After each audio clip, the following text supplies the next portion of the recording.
Hai, jumpa lagi di channel Bisusilo. Kali ini kita akan membahas istilah di dunia kesehatan yang sering kita dengar, tapi sebenarnya kita juga nggak tahu kadang artinya ya. Baiklah, langsung saja kita simak penjelasannya berikut ini. Kronis, istilah ini pasti sudah sering teman-teman dengarkan. Melansir dari Harvard Medical School, kronis ini berarti berlangsung dalam waktu yang lama atau terus-menerus. Artinya, gambaran suatu penyakit atau kondisi yang terjadi dalam periode berulang, perlahan, dan makin serius. Contoh dari penyakit kronis seperti osteoporosis atau diabetes. Yang kedua ada akut. Nah, banyak orang yang sering tertukar antara istilah kronis dan akut. Akut sendiri adalah gambaran kondisi atau penyakit yang terjadi secara tiba-tiba. Biasanya terjadi dalam waktu yang singkat dan menunjukkan gejala yang serius serta membutuhkan penanganan secara cepat. Contoh penyakitnya adalah diare akut, glukoma, atau leukemia akut. Yang ketiga ada screening. Istilah kesehatan yang satu ini merupakan bentuk deteksi dini apakah seseorang memiliki penyakit atau tidak. Tujuannya untuk segera mendapatkan penanganan medis untuk pengidap penyakit tertentu. Contohnya untuk screening pemeriksaan tumor payudara pada wanita ya. Saat ini ada dua jenis screening kesehatan yang ditanggung oleh BPJS Kesehatan, yaitu screening preventif primer dan preventif sekunder selektif. Apakah artinya itu? Untuk screening preventif primer adalah tindakan yang diambil sebelum terjadinya masalah kesehatan. Dan untuk screening preventif sekunder selektif adalah pemeriksaan penyakit kronis berdasarkan hasil screening riwayat kesehatan dan deteksi kanker. Yang keempat ada diagnosis. Diagnosis adalah penentuan jenis penyakit yang diteliti melalui gejala yang terjadi.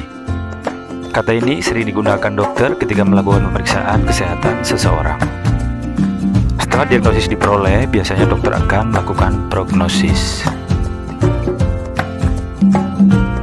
Prognosis itu sendiri adalah ramalan tentang peristiwa yang terjadi terkait dengan penyakit atau penyembuhan setelah dilakukan tindakan pengobatan, misalnya operasi. Istilah kesehatan ini menunjukkan prediksi dokter mengenai kondisi pasien di masa mendatang. 6 ada gula darah. Istilah ini mungkin sudah tidak asing lagi untuk didengar ya, karena sudah sangat sering diucapkan sebagai syarat cek kesehatan awal seseorang.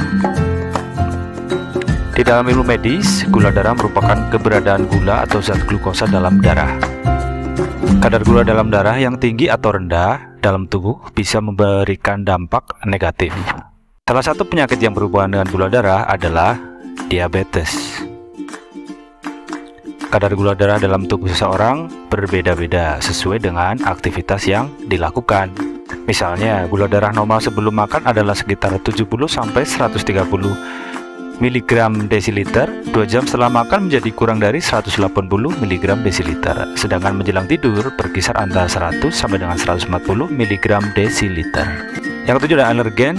Sesuai dengan namanya, alergen berkaitan dengan alergi. Alergen merupakan antigen atau zat yang merangsang respon imun yang bertanggung jawab untuk memproduksi reaksi alergi. Berbagai masalah kesehatan di dalam tubuh yang disebabkan oleh alergen disebut alergi. Alergen yang umum menyerang banyak orang adalah debu, serbuk sari, zat kimia tertentu pada makanan atau air, dan bulu hewan peliharaan. Yang ke-8 ada kemoterapi. Kemoterapi adalah pengobatan yang dilakukan untuk merusak atau membunuh sel-sel kanker secara menyeluruh. Tujuan kemoterapi adalah untuk mencegah kanker agar tidak menyebar, memperlambat pertumbuhan sel kanker yang sudah menyebar, dan meredakan atau mengurangi penyakit kanker. Baiklah, itulah beberapa istilah medis yang sering kita dengar dan ternyata ada penjelasannya ya teman-teman. Semoga dapat menambah pengetahuan teman-teman semua ya. Sampai jumpa di video selanjutnya ya. Terima kasih sudah menonton channel Bisusilo. Jangan lupa untuk like, komen, dan subscribe channelnya ya. Tonton juga video saya yang lainnya. Sampai jumpa di video saya selanjutnya. Terima kasih.